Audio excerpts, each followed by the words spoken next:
हाय। आज की इस वीडियो में हम ये पढ़ेंगे कि एक दृष्टिबाधित बच्चे में संप्रत्यय यानी अवधारणा का निर्माण कैसे होता है। कंसेप्ट फॉर्मेशन इन VI children, visually impaired children.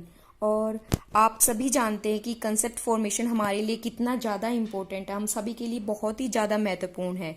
और इसी के साथ कंसेप्ट फॉर्मेशन के कैसे होती है इसकी प्रोसेस पढ़ेंगे और एक टीचर को क्या गाइडलाइंस फॉलो करनी चाहिए एक वीआई बच्चे में कंसेप्ट को फॉर्मेट करने के लिए।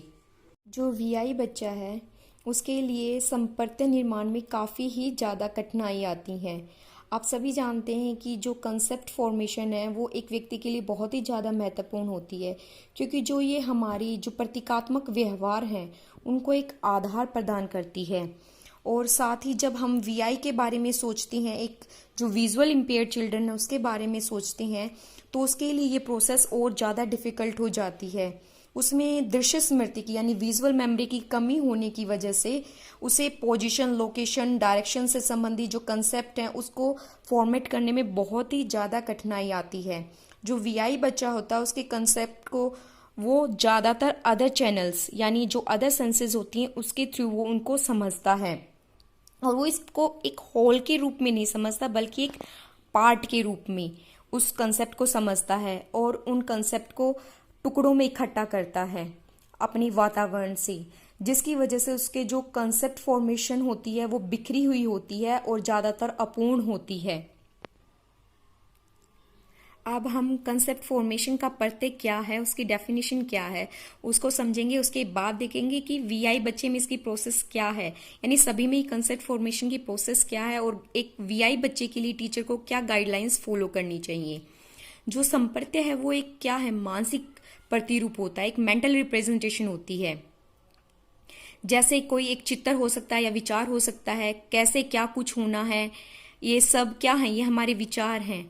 एक संप्रत्यय वस्तुओं, घटनाओं और अनुभवों को एक साथ समूहित करके बनाया जाता है जो कि उनके पास समान है। मतलब जो भी पहले उसने बच्चे ने सीखा है, देखा अपने वातावरण में, उसके अनुभव से उसे जो भी सूचना प्राप्त हुई है उनको मिलाकर वो एक कंसेप्ट को फॉर्मेट करता है। संप्रत्यय निर्माण 3 स्तर पर होता है, 3 लेवल्स पर होता है। जो कंसेप्ट फॉर्मेशन है वो पहला लेवल है कंक्रीट यानी मूर्त लेवल पर, दूसरा है क्रियात्मक यानी फंक्शनल लेवल पर, और थर्ड है अमूर्त यानी एब्स्ट्रैक्ट लेवल। अब हम प्रोसेस पढ़ेंगे कि कंसेप्ट फॉर्मेशन की प्रोसेस है क्या।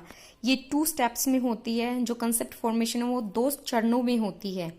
जो पहला स्टेप है उसके अकॉर्डिंग क्या होता है, जो जानकारी है पर्यावरण से सारगर्भित होती है, यानी उसके एनवायरनमेंट से, बच्चे के एनवायरनमेंट से गेन की जाती है इन्फॉर्मेशन। और इस जो जानकारी को, जो ये इन्फॉर्मेशन, इसको संसाधित किया जाता है, वर्गीकृत किया जाता है और फिर अलग अलग वर्गों में इसको संग्रहित किया जाता है। जब एक नई चीज के बारे में पता चलता है कि सर्टेन थिंग यानी कोई भी जो वस्तु है जो उसने देखी है नई, वो भी मौजूद है और वे अन्य से भिन्न है, मतलब वो देखने में और चीजों से भिन्न है, तब वो बच्चा है उसमें उस नई चीज को लेकर क्यूरियोसिटी जागती है और वो उस चीज को नया लेबल देता है। तब हम चीजों को लेबल करते हैं। जो पहला प्रत्यय निर्माण की जो प्रक्रिया है वो सतही स्तर पर प्रत्यय का निर्माण कहलाती है, यानी सुपरफिशियल लेवल कहलाती है। इसके बाद जो अगला चरण है उस पर क्या होता है, बच्चा जनरलाइज करता है उन चीज़ों को, उसका सामान्यीकरण करता है और ये जो समानताएं हम देखते हैं और फिर उस अवधारणा को किसी अन्य समान वस्तु के साथ फिट करते हैं। और ये जो प्रक्रिया है सीखने की और जनरलाइज करने की, कंसेप्ट फॉर्मेशन की, ये क्या है, मृत्यु पर्यंत इंसान के चलती रहती है। ये तो जनरल डेफिनेशन थी कि हर इंसान में कंसेप्ट फॉर्मेट कैसे होता है, लेकिन अब जब वीआई बच्चे की बात आती है तो उसमें कंसेप्ट फॉर्मेशन कैसे होता है वो देखते हैं।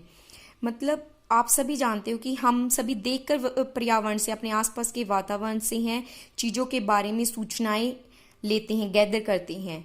हम वस्तु, इंसान या हमारे आसपास के वातावरण को देख सकते हैं।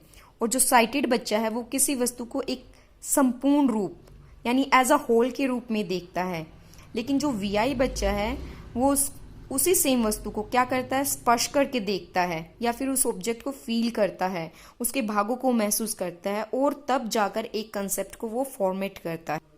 लेकिन हम बच्चे को सारी चीजें स्पर्श करके तो उसको एक्सप्लोर नहीं करा सकते हैं, क्योंकि कई बार जो वस्तुएं होती हैं वो या तो बहुत ज्यादा बड़ी होती हैं या बहुत ही ज्यादा छोटी होती है। जैसे एक चींटी बहुत छोटी होती है, उसको टच करके उसको फील नहीं करवा सकते कि हम उसका कैसी वो दिखने में है। और ऐसे ही माउंटेन्स वगैरह बहुत ज्यादा बड़े होते हैं, तो हम उनको भी उसको टच करा के नहीं दिखा सकते। या फिर हम उसको दूसरे तरीके उसको अडेप्ट कर सकते हैं उन चीजों को। जैसे छोटी चीज है उसको बड़ा मॉडल बना के दे दिया बच्चे को, ताकि वो उसको समझ सके और उसको वर्बली एक्सप्लेन करे कि वैसे साइज में बहुत छोटी होती है लेकिन देखने में ऐसी होती है। और ऐसे ही माउंटेन का मॉडल बना के दे दिया छोटे रूप में, ताकि बच्चा उसको समझ सके और वर्बली उसको बताएं, उसको एक्सप्लोर करें उस चीज के बारे में। और अब पढ़ेंगे हम how a teacher can teach any concept to a VI children. मतलब कैसे एक टीचर एक बच्चे को, जो वीआई बच्चा दृष्टिबाधित बच्चा है, उसको कंसेप्ट सिखा सकता है, संप्रत्यय का निर्माण उसमें करा सकता है। इसके लिए वो उसको क्या क्या गाइडलाइंस फॉलो करनी चाहिए। तो इसमें सबसे पहला आता है कि टीचर को एक समय पर बच्चे को एक ही कंसेप्ट सिखाना चाहिए, एक साथ अलग अलग कंसेप्ट नहीं लेनी चाहिए। इससे बच्चा उसको एक कंसेप्ट को भी अच्छे से सीख नहीं पाता है।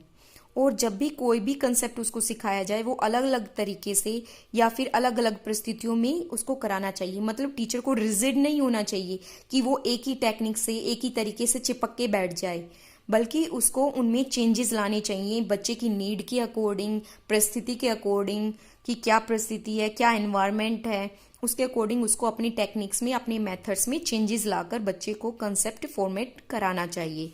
फिर थर्ड आते हैं, जो बच्चा है पहले बच्चों को ऐसे कंसेप्ट कराने चाहिए जिनका नेचर कंक्रीट हो, यानी कॉन्क्रीट ऑब्जेक्ट हमें बच्चे को देनी चाहिए, कॉन्क्रीट एक्सपीरियंस देना चाहिए बच्चे को, ऐसे कॉन्सेप्ट कराने चाहिए।